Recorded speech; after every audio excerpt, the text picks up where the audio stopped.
Yippee-ki-yay, mother... I want you to hit me as hard as you can. Come with me if you want to live. Why so serious? Shall we begin? You're listening to the Adventures in Nerding podcast on adventuresinnerding.com. All right, welcome into the Adventures in Nerding podcast with Cory Naught, and I am here with Andres Ace Cabrera, the, associate producer of Schmoes Know? Yes. So, what do you do for Schmoes? Yeah, for Schmoes, I'm a associate producer. So basically what that means is essentially I'm doing any prep that the producer needs for the show. So basically, whether it comes to running down the show ideas, whether it comes to segments for the shows, whether it comes to commercial breaks or sponsors, setting up equipment, setting up the lights, setting up the cameras, making sure sound is okay for Brian. So all the setup. So a lot of it is basically set up and tear down between before the show and after the show. So we're switching over from the Collider studio, which they have their entire setup as far as lights and cameras and equipment and all that. And we essentially have to turn that all around and then add like our couch and our cam and our new equipment there as well. So it looks and sounds kind of easy, but it actually takes a long time and it takes a few of us to do it. But yeah, essentially anything the host or the producer needs, which in this case is Mark and Copster. I was going to call him Christian, but it's Copster. That is essentially what I'm doing for the show as associate producer. And then a lot of other little stuff as far as organizing, events and all that. But yeah, for the most part, that's kind of it.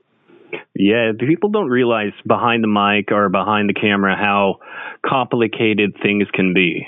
It is, yeah. And a lot of it, too, is a huge credit to Cody, who's kind of like the whole ringmaster or ringleader of us, because he's the big tech guy trying to tell us what we can and cannot move as far as Collider stuff and Schmoes stuff, because he works there full time. So he runs the show for Collider Movie Talk, and he runs the Schmoes Know Show at night. So he kind of knows the setup better than anyone, besides Adam, who's like the official guy for Collider.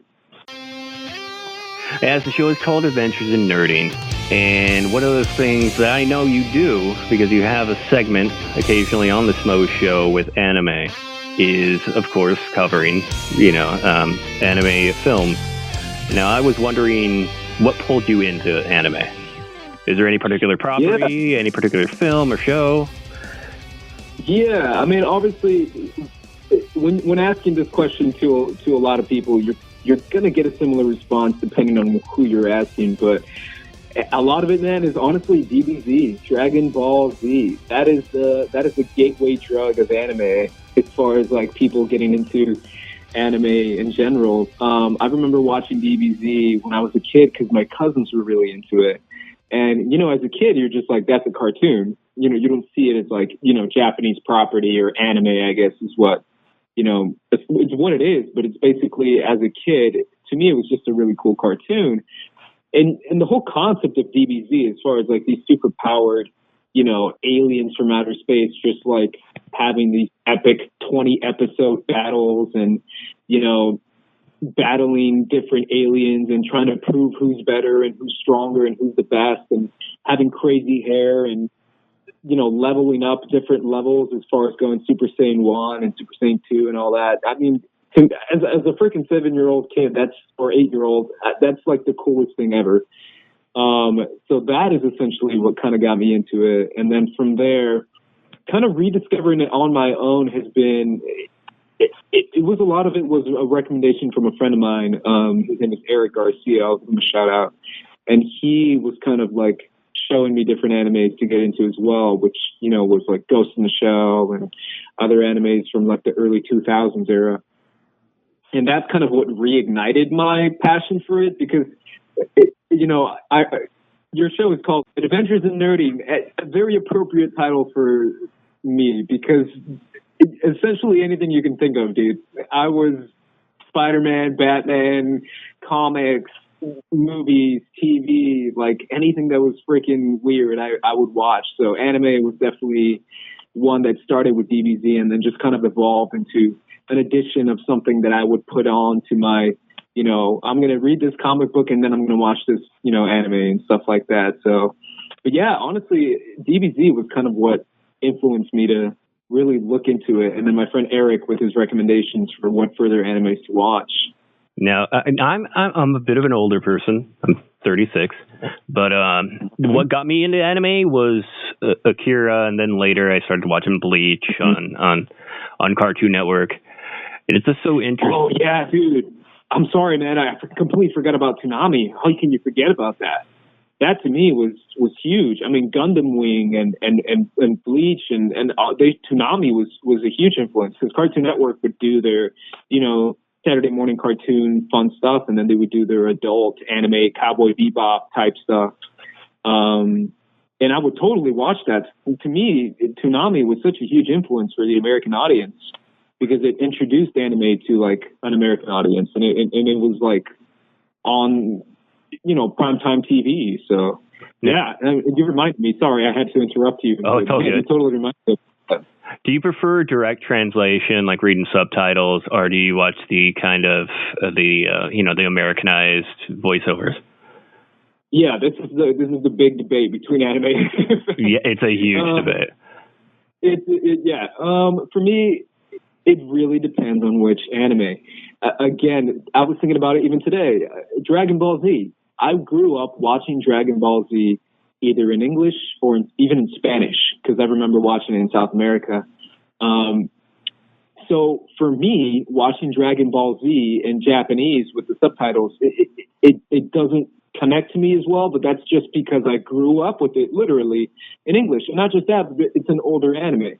To answer your question on the surface, so if it's a new anime that I'm tuning into, not something like a Dragon Ball Z that I've grown up with, I will watch the Japanese and then I'll see the subtitles. I will watch it in its original form, which is in Japanese. That's just me personally. I know a lot of people only watch it in English, but for me, I want to see how the creators delivered it first and then the translation of that, and then I'll see the dubbed version.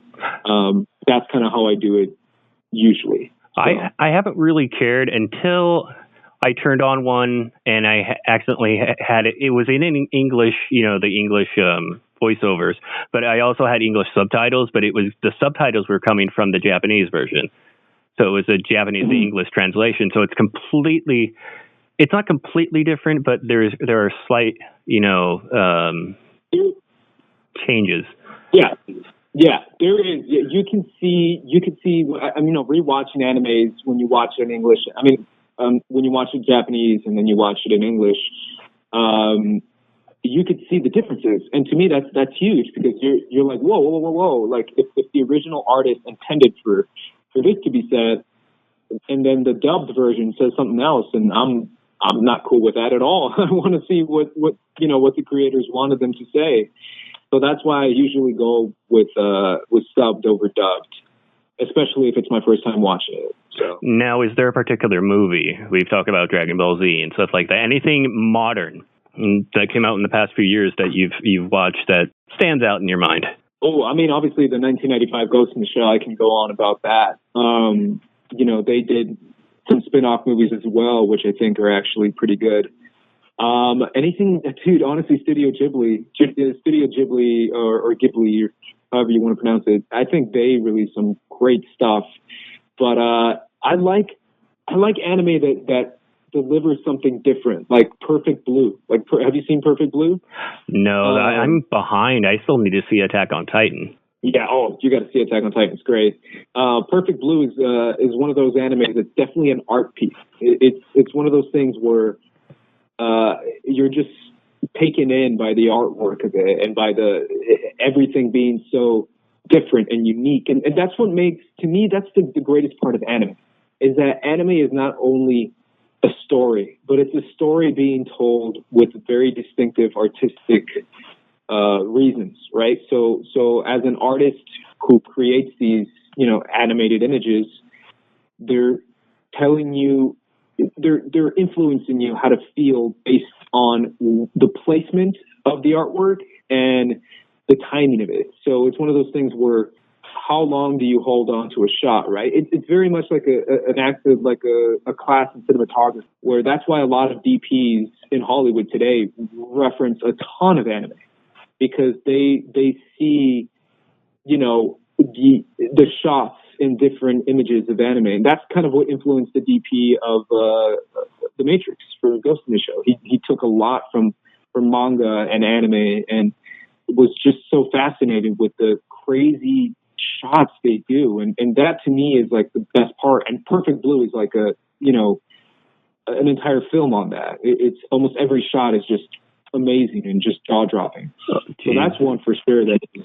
People are gonna hate me, but you know, the perfect shots and, you know, someone that's very visual. I think of Zack Snyder in the way he tells very visual story. Now the stories itself aren't always. Dude.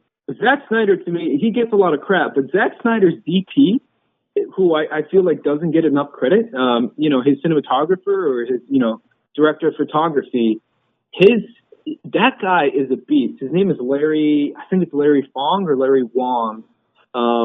Larry Fong is his name, and this guy is a beast.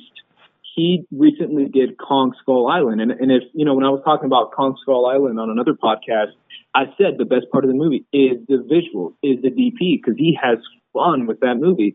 And he did Watchmen, he did Sucker Punch, he did Super 8, he did BBS, obviously, and then he obviously 300, and all the Zack Snyder films. His name is Larry Fong, and this guy, yeah, man, Zack Snyder is, his visions and his, you know, cinematography and the guy he works with to get these incredible shots is amazing. Like, all credit to them. No, like, to me, that they are talented when it comes to creating. Yeah, every shot in his movie could be a poster for the film, which is absolutely, yeah, beautiful in itself. That's the thing that sells Zack Snyder as, like, he keeps getting jobs, is because he's so good at working with this guy to create some beautiful imagery in film. Now getting into kind of our news topic, and I was gonna, you know, rag on the Americanized version of Ghost in Shell, and then I looked at Box Office Mojo, and it looks like Ghost in Shell opened up in some good foreign market, because the other day it was at like 15 million, and now it's at 92.8 million in foreign. So right now it's up to 124, production budget 110. Okay, so you got to count the huge marketing campaign. So for them to break even, what do you think? 200 million, which they could get to, which is surprising. It reminds me of Warcraft, to where, you know, the European and Asian markets seem to have dragged that film over the line. Can you explain why Ghost in Shell kind of hit flat with American audiences? Wow, that to me is the bigger debate than the quality of the film. To me, the bigger debate is, why did this movie fail? Like I mentioned it on the Schmoes Know Show when Brett and I were talking about it, because it's such a complex, you know, issue. As far as, like, I didn't expect it to do this bad. I was like, wow, 19 million opening weekend. That's awful. That is awful. But oof, I mean, if I were to give my reason why, like a lot of people have given, you know, the whitewashing, this and that, I would say it's a combination between word of mouth and a combination between not connected enough to the material and the marketing really sold the material. Right? So to me, it's first of all, it's word of mouth. If this movie got rave reviews and everyone was, it's like a 94% on Rotten Tomatoes, and everyone's saying this movie is amazing, the next Matrix, go watch it, that would help a lot. That would help a lot in the box office. But besides that, I do feel like Ghost in the Shell isn't enough of a well-known property with American audiences or with general audiences to connect to the material. I don't think they were banking on the Ghost in the Shell name, and I don't think enough people even knew about the name. I think more people found out about the name just through those commercials. They're like, what's Ghost in the Shell? Like, they didn't know about Ghost in the Shell as much as they as much as the marketing team thought they would. Like they really felt like, what's that? Were you taken out of it by those 10-second trailers? I know a lot of people were. They were weird, but I was kind of into it. I was kind of into like the weird little aspects of it, like as far as like the bizarre marketing campaign. I mean, again, though, I'm very different because I know the material so well that whatever they threw at me, if it wasn't completely awful, I was kind of buying into it. Now, I was watching Collider Heroes, and I think it was Schnepp, and I forgot who else was talking, and they kind of gave some good reasons. One of them being that, you know, when you're trying to Americanize something, it's really hard with an anime property. You're talking about culture, and you're trying to show, you know, Japanese culture in an Americanized way, and it's very different. You've got American culture, very Christian, and then you have Japanese culture, and, you know, the culture of the movie comes from Japan. You know, the whole thing of ghosts and machines having, you know, some kind of soul, and trying to translate that into American thing. And the only thing I found slightly insulting in the film was the fact that they showed, you know, her mom being Japanese, but, you know, then she's put into basically the shell of a white girl. It just seemed kind of weird. Like, I don't know if that was something they decided once they got the blowback about whitewashing. What do you think about that particular point? Yeah, that was the bigger issue than the casting of Scarlett Johansson. That's what a lot of people are pointing to as far as being the most racist part of this movie, is the fact that, you know, it's a Japanese person inside of a white person's body. It's like, wait a minute, what are you trying to say? Are you trying to say that white people are the epitome of perfection? If, you know, if the major is being perfect, or if the major, like that is a little, that was tricky. That was very much like, wait a minute, yeah, I could see how that's not a good, you know, creative decision. The emotions felt flat in the scenes between her and her mom. To me, like Rupert Sanders was not pushing his actors enough. Like, we should be nearly crying when she's talking to her mom, and, you know, she thinks she's dead, and it just kind of took me out of the film a little bit. Yeah, there wasn't, you know, like I mentioned in my review on the Schmoes Show, there wasn't a connection to the characters. Where as far as the anime, you feel connected to Major, you feel connected to Bato, you feel, you know, everyone has Section 9 is very much like, you kind of have your favorites. It's almost like a Justice League, where I like the Flash, I like Green Lantern. Like, Section 9 is supposed to be, you know, everyone has their role and their purpose, and everyone has a fun little quirk that you can kind of connect to. And in the movie, everyone's essentially a robot where they have no emotional connection towards anyone or anything. You know, like I mentioned in my review as well, like, at least with Batu, they were trying with his character to at least establish a little bit of an emotional connection with him. So that's why I appreciated that. But everyone else, it was like, ugh, you know, how am I supposed to feel anything for anyone in this movie if they're as robotic as the robots they're talking about? Yeah, I definitely felt that. I feel like they should have spent $40 million, did something very personal, took it slow, you know, a small marketing push, limited amount of theaters. They could have done something that was very, let's say, how do you put it, honoring the more personal. Yeah, very personal, rather than what all these companies are doing. They're all looking for properties.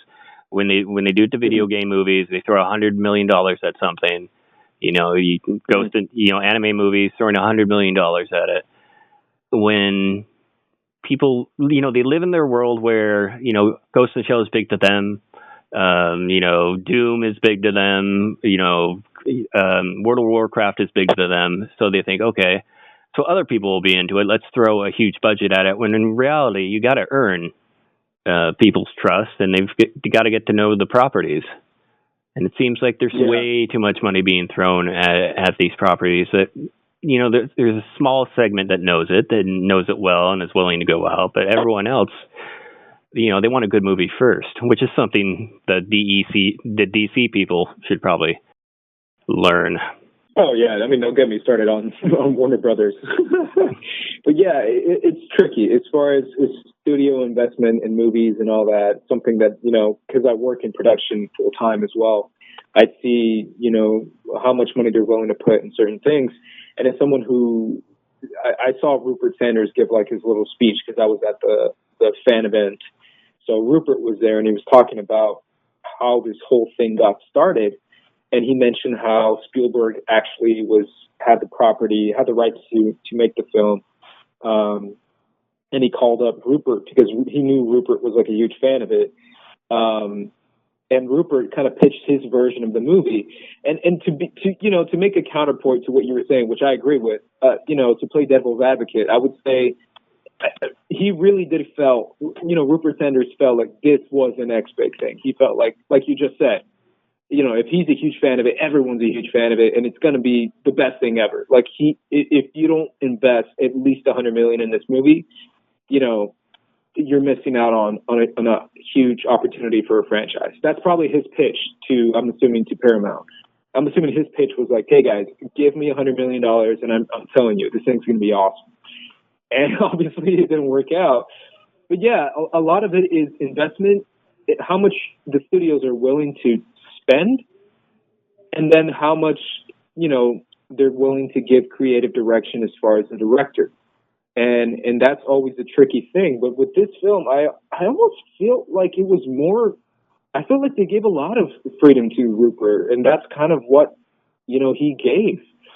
I feel like this movie was actually his vision, and it didn't work out. I felt like again, when I saw him give his little spiel at the fan event, he kind of mentioned that, this is my little love letter to Ghost in the Shell and how much I love just every single aspect of it.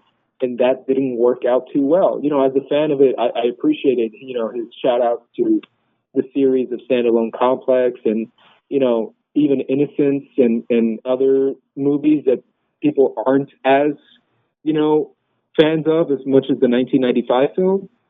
But it really did feel like an homage film or like a fan film, like Mark Ellis said on the show. So the problem with that is that if you don't know Ghost in the Shell, you don't get it. You don't get, oh yeah, that one shot is really cool because it's just like the anime. But if you didn't see the anime, you're not going to get that shot that's really cool. You're just going to be like, oh, I don't feel anything towards this because I don't feel connected to the characters, which again is the most important thing in establishing a film. This brings me back to Zack Snyder, and I know that sounds confusing at first, but when you think of what he did with Batman versus Superman, and he was touching from some very dark DC comics that, again, a really niche amount of people know. And I think the blowback is people are used to what they're used to, the mainstream properties. And seeing their heroes deconstructed, or in the Ghost in the Shell's case, just doing a love letter to a property that few people know, kind of gets them confused. Yeah, absolutely. Now, at some point, there is going to be an Akira film. I know it's in development. I know Attack on Titan is somewhere in development. What can these studios that are in charge of these films do to get it right?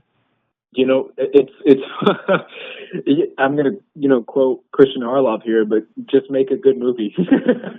Like as crazy as that sounds, if they take the material and really get the essence of the material, and I'm one of the few people who take this stance because I know a lot of people are like, no, if it's not exactly like the anime, then it's terrible or it's the worst ever. Not me. To me, if you take the essence of something, and if you take the essence of the characters of it, and you make a good movie based off that, give some liberties to make some changes to the lead characters, give some liberties to make some changes to some things that you feel would be better in a script and would make a better film, then do it. If it's going to make a better movie,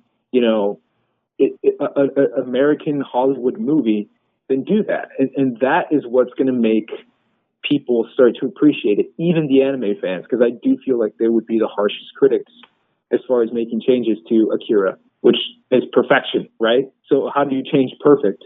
Well, the problem with changing perfect is that if you're introducing it to, an Americanized version or a Hollywood version, just, make it something that people can connect to and can feel like, wow, this is really freaking cool. And do it right. Like, I don't know, Christopher Nolan did it with Inception, right? He basically made an anime film, which is based off, I forget the name of the film. It's like a dream walking movie. I think it's called, I forget what it's called, but he essentially took those beats of that anime film and made his own movie, which was Inception.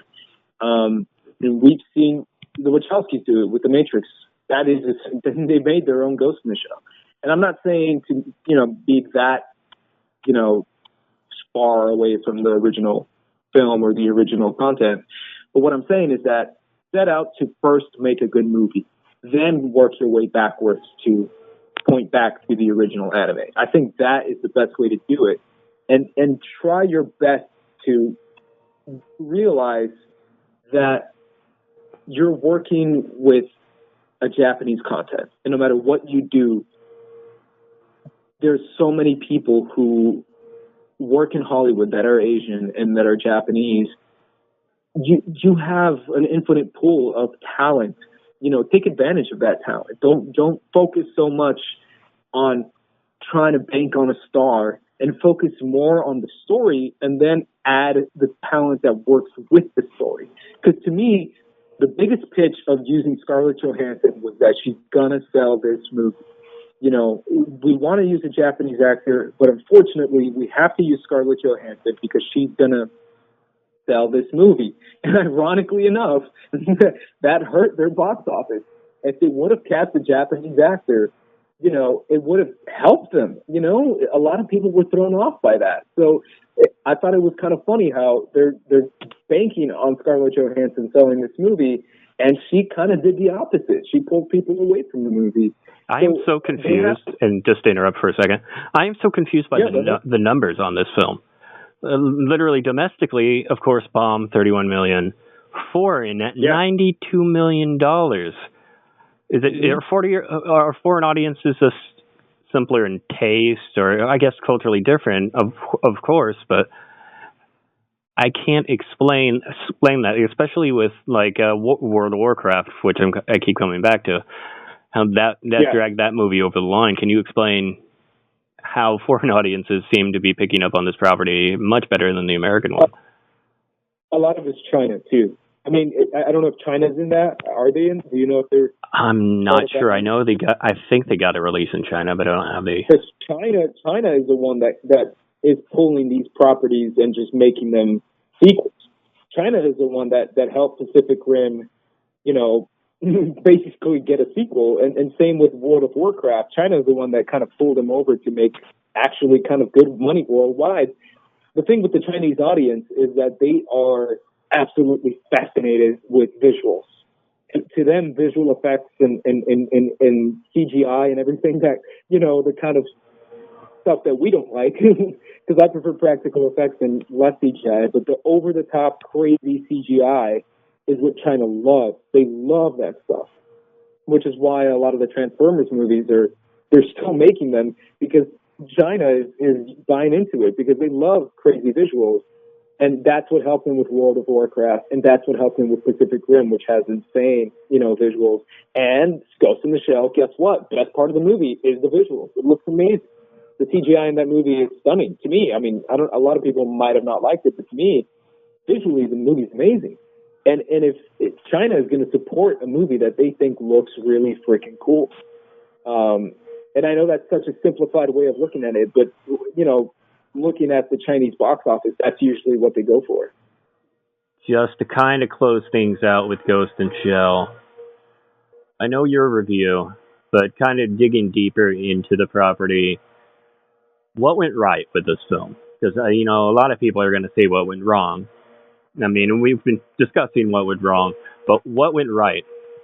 As an anime fan and as a fan of the Ghost in the Shell, what went right was kind of, okay, seeing some shots of the original film, to me, Like some people might have been like, "Oh, that's dumb." They you know, it didn't connect to me. To me, I was like, "That's cool." It's cool seeing something that that you've loved come to life in a live action film. And I know a lot of people who are anime fans say they don't need that. They're fans of the original anime. They can just bank on that. But to me, seeing those shots recreated in live action was just freaking cool. And then seeing characters that, I love, like Batu, come to life in an actual film was really cool. Seeing Section 9 being referenced, seeing Kuze being referenced, seeing those concepts being explored. At least it's introducing this type of concepts and this property to an American audience. I think that's what got it right. It at least got the Ghost in the Shell name out there. Also, I'll go back to Batu and how they attempted to hit his character. They tried. I'm not going to say they hit it because he's a very complex, cool, badass character, but they definitely tried to at least get his character right.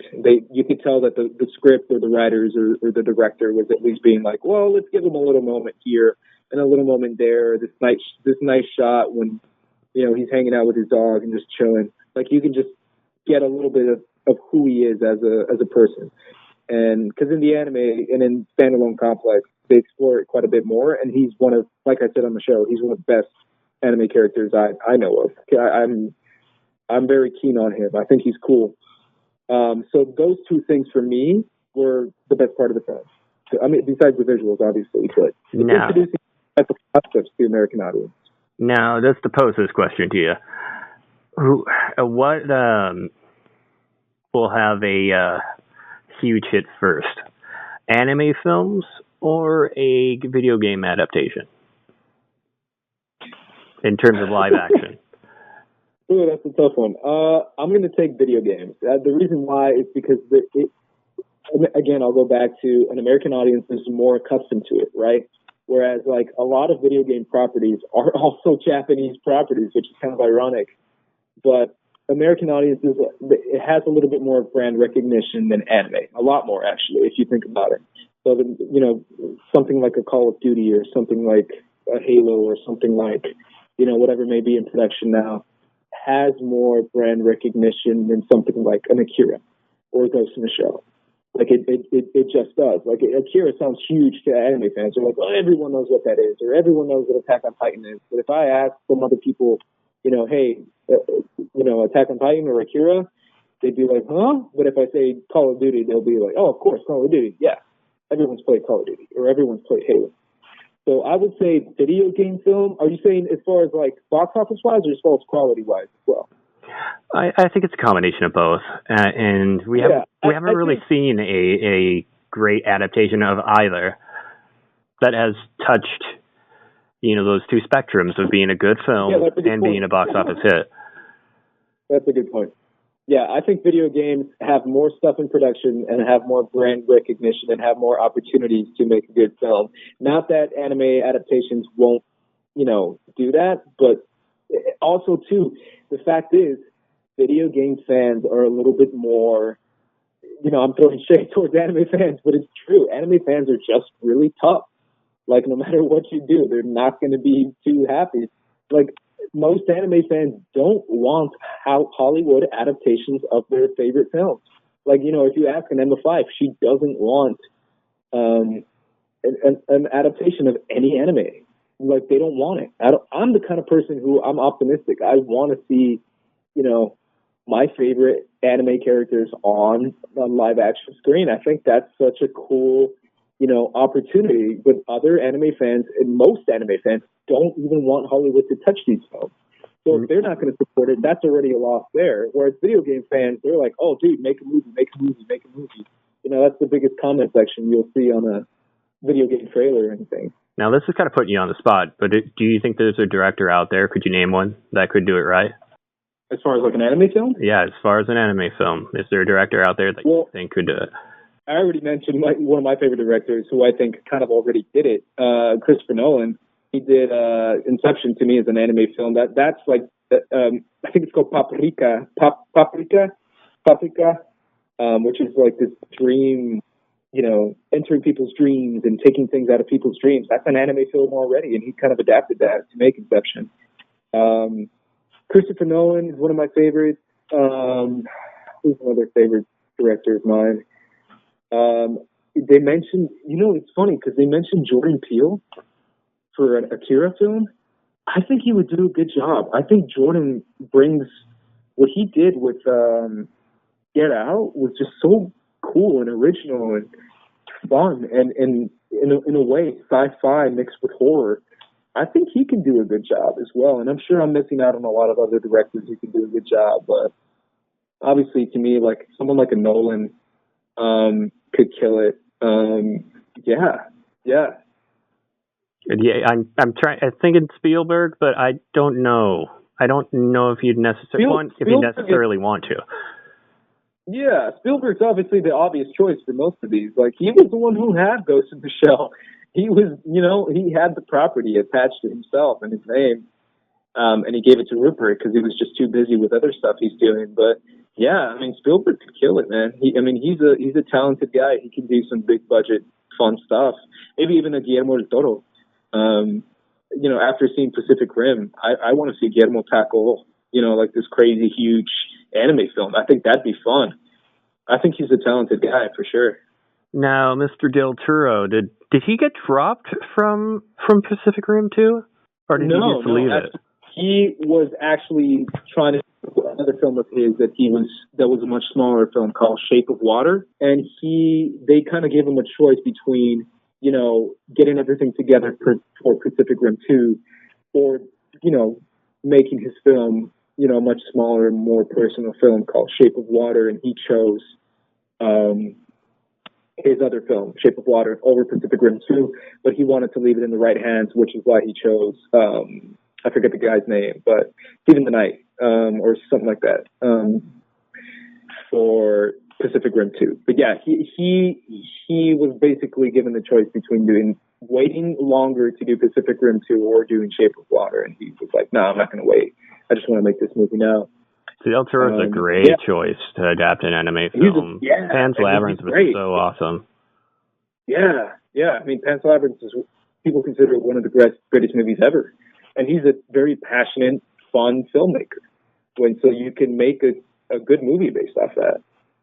Let me close everything out, and I just want to know one thing from you, and that's where can people follow you? Nice. You could follow me on Twitter at SquadLeaderAce. All right. Do you have anything on YouTube? Any fancy things? Actually, it's funny enough you mentioned that. I'm actually working on my own YouTube channel, and on this YouTube channel, it's going to be a lot more of me ranting about anime, and I'm also going to do some anime recommendations as well. And then I'll probably do like an episode by episode breakdown or recap or review of Attack on Titan Season 2. So yeah, be on the lookout for that. It was supposed to be out like last week, but stuff has gone in the way. But I am working on it, and it will be out soon. Well, thank you for being patient. Yeah, man. Big fan of you guys. Of course, I work on the website. Thank you for, being a guest. Yeah, no problem, man. It was a lot of fun. And all 5 of my subscribers will thank you. All right, well, I will talk to you later. Go to adventuresindnerding.com and watch previous episodes. You like the show? No, it's the worst show ever.